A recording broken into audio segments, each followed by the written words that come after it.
I can see there are a couple who wear eyeglasses. I got mine 2 years back, so that was a slight change in my life. That was the first time I actually looked at the accessibility menu in my iPhone and tried to tick everything on there. There are actually fancy features out there. If you haven't checked that, you can turn them on. For example, you can zoom in with the 3 taps on the back, or turn on the camera with 2 taps or something like that. So very fancy features.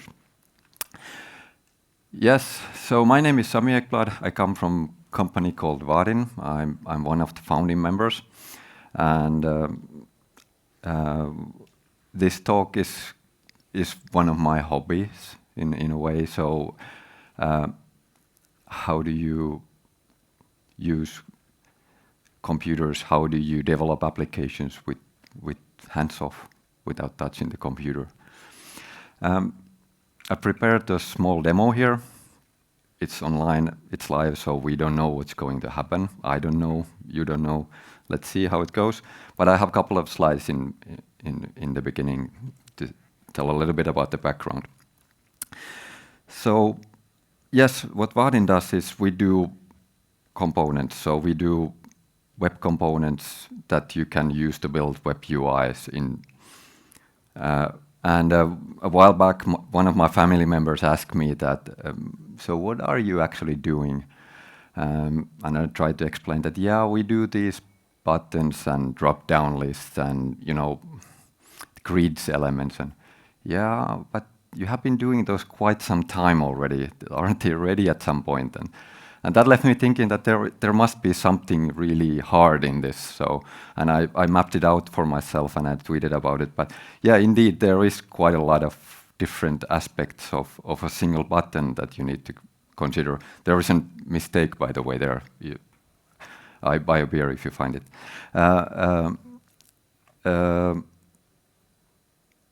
So creating something like this, it takes a lot of effort. But what comes out is probably something that you will see every day. So you have these typical UI components that you can use to interact with the computer. Our specialty, so creating these buttons and drop-down lists for 20 years, is that we do it for Java developers. So you can use them only in Java, so you don't need anything else. You don't need CSS or styling or anything like that. Everything is built in. You just use the Java code. And that brings to my work, which is about developer productivity, developer experience. So I work as developer experience lead, and I worry daily, how are you doing with our products? And I asked it last week, so what's actually slowing you down? So just to get a feeling that where are we? And if you look at the numbers here, I think that the story is great. Great code, no problem there, well, slight problems there. Compile takes time, and other people's, I would like to get rid of those. So it seems to be that everybody's pretty happy with their own code. Well, I translated this slightly differently. So something that I think that it touches if you actually activate your voice to do development. Better development tools, we can argue about that one, and I would like a good discussion on that one. And also the environment, that's something that, at least myself, I don't pay enough of attention. How easy it is to put something into numbers. The managers, they always want the number, how many pull requests, how many lines of code, whatever. And developer experience, well, it's an experience. So how do you put that experience in a number? How is your marriage going on a scale of 0 to 10? So it's always kind of falls short to tell the whole story, the numbers. But this was something that we did when we were running. I was running the onboarding team, so we were worried that how people get on board with our product, and we divided it in a journey. So the first 90 seconds, that's mostly like finding out our tool. The 90 minutes, that's something that you spend your first session hands-on with the product. So very important to get that right. 90 hours, you likely get something bigger done already, and the rest of the time you keep it integrating to other systems and building more features. But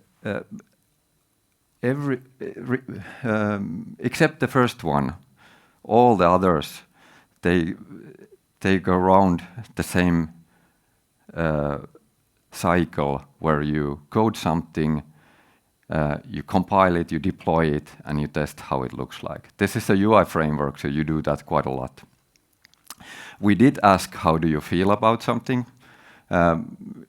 Here is an example of the 90 minutes.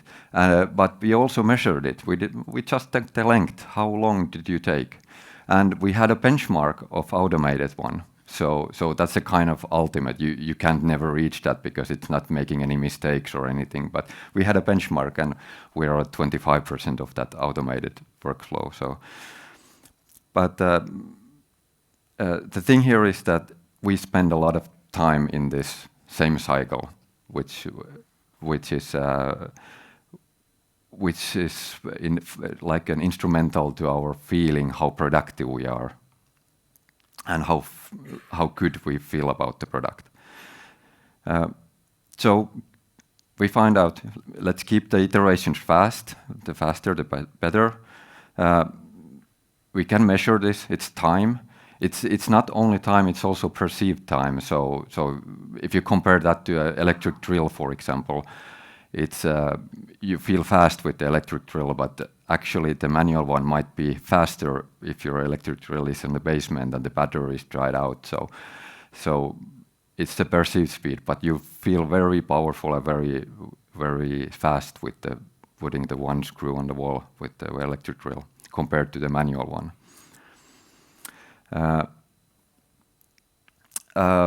And also something in the UI world, you need to keep the connection to what you're creating. So if there are the distractions, like you mentioned that there are many, you always lose the connection. You create something, you want to see, is it what I meant? You create something, you want to see what I meant.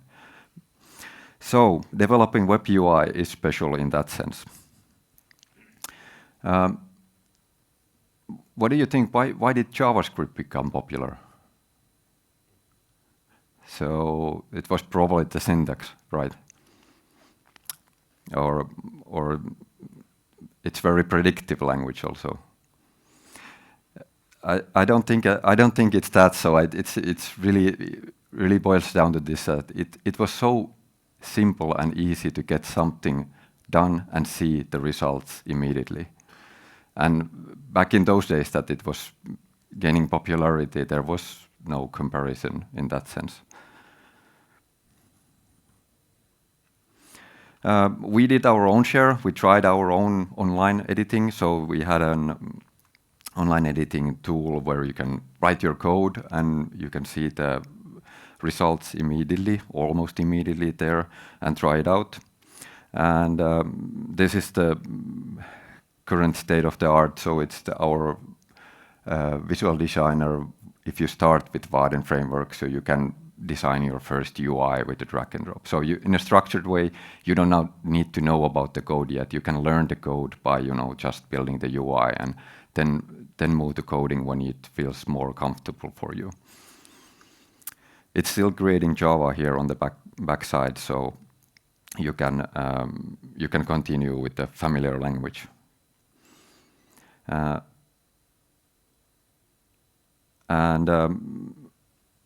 Voice editing, this is a small demo you can find online. It's an HTML page where you can use the speech recognition API to edit some parts of the page. So pretty neat. But we are entering a new era. And if you try to avoid AI by coming here, you failed. It's here also. But at least from my perspective, it's been more of the distraction than anything productive so far. So I'm not sure where we are on that hype cycle, but sometimes it feels all over the hype cycle. But I guess we are finally reaching something useful. And this is one of my attempts to get there. So there are benefits in this approach. So it's more flexible than the previous ones that I showed. So for example, creating the UI, the context is something that is really important to have. And this gives the first time you can get the context in an iterative way.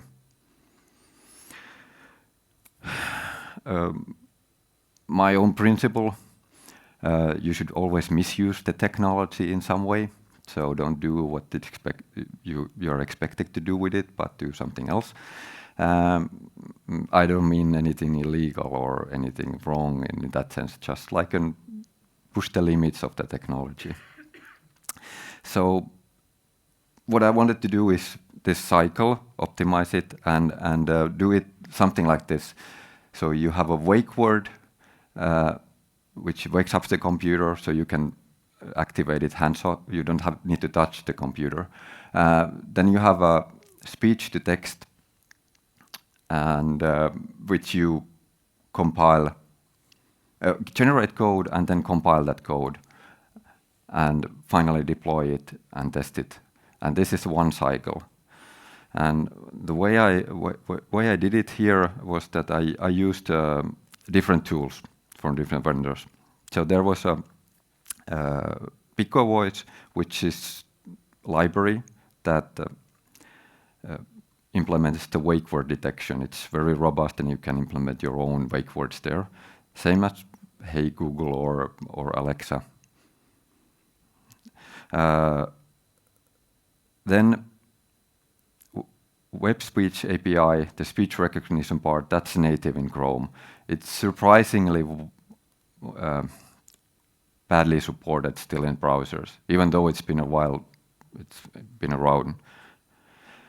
GPT-4 I'm using for the code generation part, and JDK JVM for deployment, because it's Vaadin, we can run it in the JVM. So I measured the mean times here, so you get an idea in which time this cycle goes through. And you can optimize it in different places, except I don't think I can optimize the JDK part anymore. So that's pretty fast, and it's fast enough to be useful. So this was tools in action, so I should show how this works. Let's see.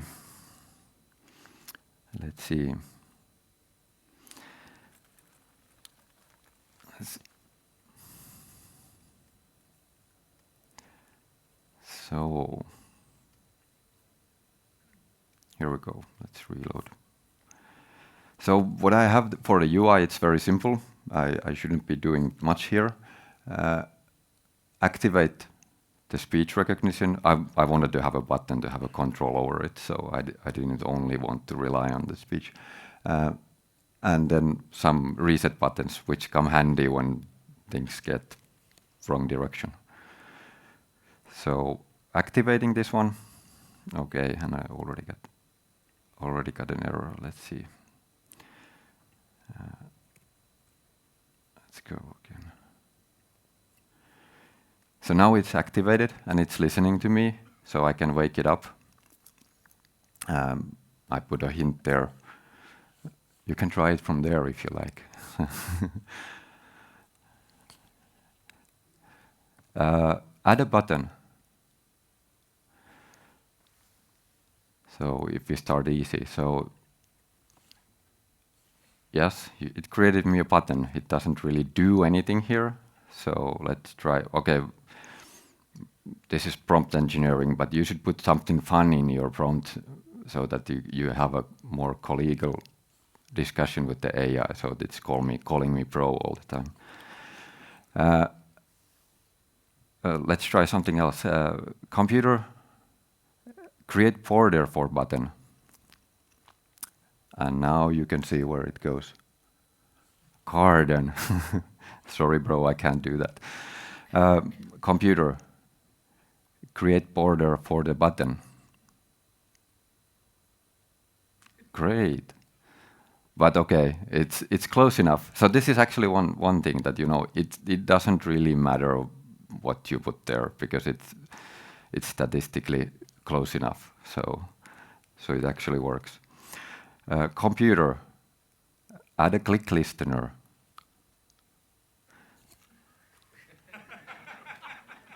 Like I said, this is let's try again. Computer, add a click listener.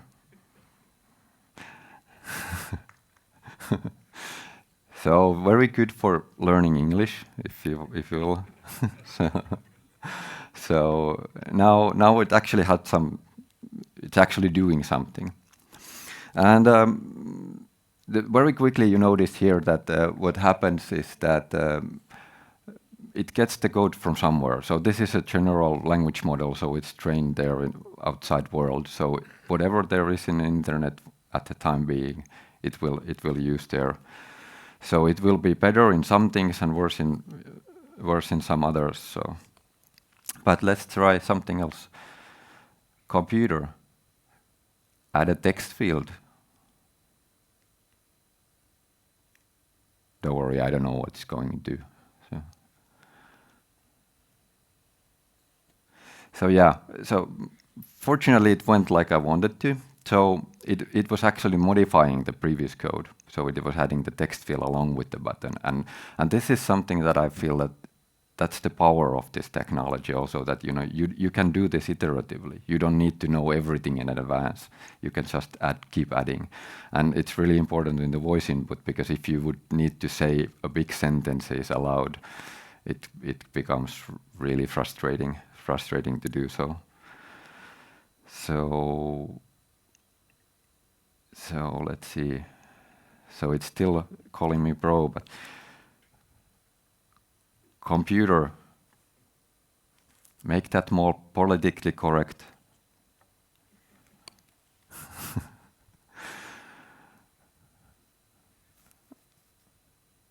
So, okay. So we are not broing anymore. That's good. So yeah, this is endless. Any suggestions I should try here? I have some things that I can try here. So, computer, make the button green. I don't know who is green, but it's calling. Okay, but we have a green. Oh, hey, let's try again. Computer, randomize the color. Randomize the color. Computer, randomize the color.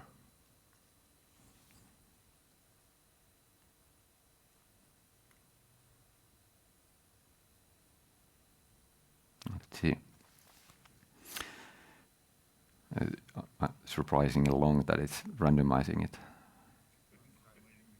Yeah, and it didn't even compile, so it really it came up with an algorithm here. So. There is some problem. It tried to import here, so this is something that you really don't want to have. The problem with the general language models is that they reply you with the full code, and you need to do some cleaning up before you actually can run the code. So in this case, it did it anyway. So even though that it wasn't needed. Let's try it over, because now one thing to notice there. I don't know what to call this, but it feels like a context drift. So if there is something that you don't want to getting into the context, so every time it mishears me, there is something weird. So grid was called Greeks, so suddenly it was suggesting different languages for me, and it really drifted off. So you can't have a long context of wrong stuff in the memory. But rather have a clear it up and start over if it's not working that way. So let's clear this up. So computer, create a button that randomizes a color. Let's try.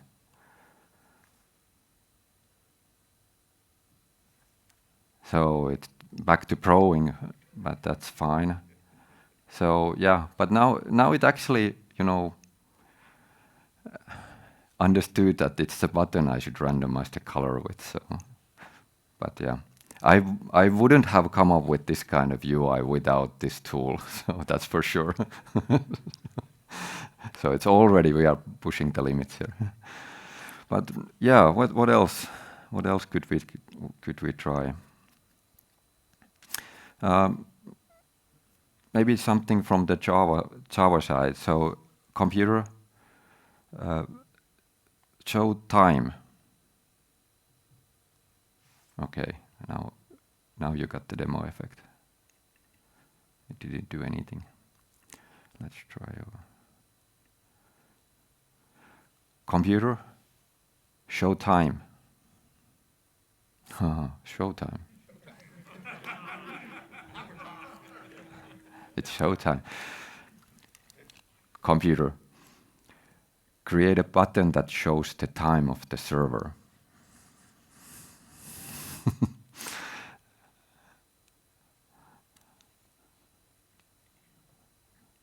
Ah, yeah, indeed, it shows the time of the server.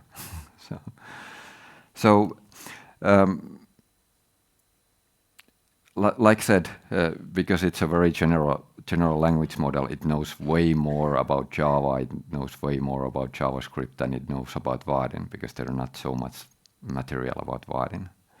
But that's something that you need to actually take into account if you're doing something that making sure that you have enough of context, enough of limitation for that you are doing it the right way. I only limited now that use these components, and I listed the components that you can use. So for the UI part. Yes. Should we try something more still? Yes, let's try something more. What do I have here?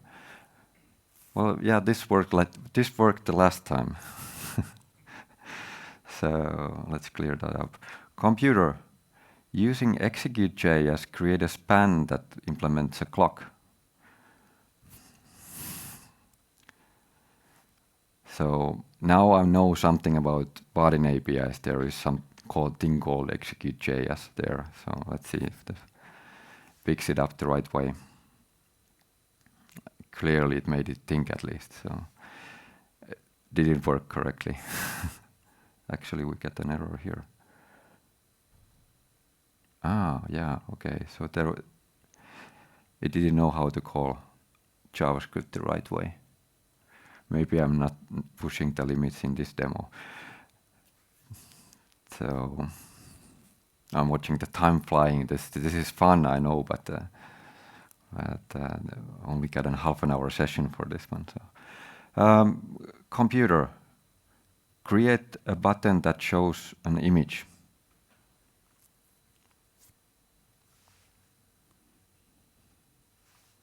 So now it's showing an image. Of course, the image doesn't work. Okay, let's try. Computer, show a random image from internet. Well, that's safe, right?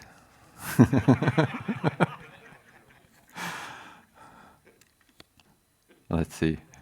Oh, we got a random image from internet. So a pretty safe one.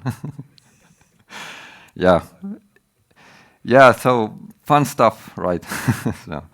so yeah, like I said, I'm not sure where we are in the hype curve. So am I excited, or is this something useful already? But I hope we are getting to the useful part. But let's. We don't have too much time left, so if you want to, I can show you this more in a privately there on the Vaadin booth, for example. Some lessons learned. So what I enjoy myself, this is a personal opinion, but you know, it feels very good that something is activated by voice. So that's the part that I like. I like it also in my phone now, so it's always on. And it makes sense for the development also. I don't think you can do everything with this kind of approach anyway, so it might be handy to do certain things and be available there. I don't know if you have anyone or if you have implemented a Google Assistant linked to some kind of CI server or something like that, but similar way, doing some parts with voice and some parts with the computer. Speed, that's something that you will hit very quickly here. So this is GPT-4, it's fairly slow compared to GPT 3.5. I would have used that for the demo, but the information from Vaadin is rather outdated, so it would have ended up not so nicely. But that also brings us to context. That's really, really important there. So next thing to try out, using some embeddings to find out the right functions, the right components based on the speech input to make it more useful and do more what you expect it to do. This is random, and it's fun that it's random, but in your work you don't want that much of a randomness. So, and the one thing, environment, it was even in here, it's a little bit echo here and things. It doesn't work in all the environments, and it became very obvious in the office when somebody asked me to record a demo, and I was in open office with the laptop, but where should I go to record this demo? And so it's not for all the environments. It was very handy when I was working home for 2 years, so no problems there, alone in the basement. And building bigger things. This is fairly limited still sandbox to small implementations, but I can easily see that you can build bigger things if you take that, save that somehow. You can activate it, give names to different patterns and things like this. So I'm fairly certain that this is the direction that the tools are going anyway. Supervision, it's easy in this case because you are supervising it all the time, what the AI is doing, but this is in all of the AI applications, check what it's doing. It can be really random at times, and but I think that's where the innovation might also come, because it's so random. We might get new ideas out from there for the UI part also. So basically, that's what I had for the demo. Like I said, you can come there and ask me to have another demo. You can try it yourself if you like, how it feels like. But some ideas to end this talk. I don't think that AI is going to replace the visible UI. I think it's going to be more holistic way of interacting. And this is also something that I encourage you to do. So think in that terms, because it was revealing for me how much good features there are in iPhone, which are labeled accessibility features. I would call them features. I would call them preferences, not accessibility features. So call them that. Always optimize for the cycle. This is for your own sake. So I think I've seen too many projects that become slow over time. I'm pretty sure you have seen also that this cycle becomes slower and slower and slower. So now when you go back, regardless if it's voice or not, do something to speed it up for tomorrow, and tomorrow do it again for the next day. So it keeps getting faster, not slower, like in many projects. And I'm not talking about the productivity here. I'm talking about the fun of development, and so that's a different thing. Be your own user. and try out these things.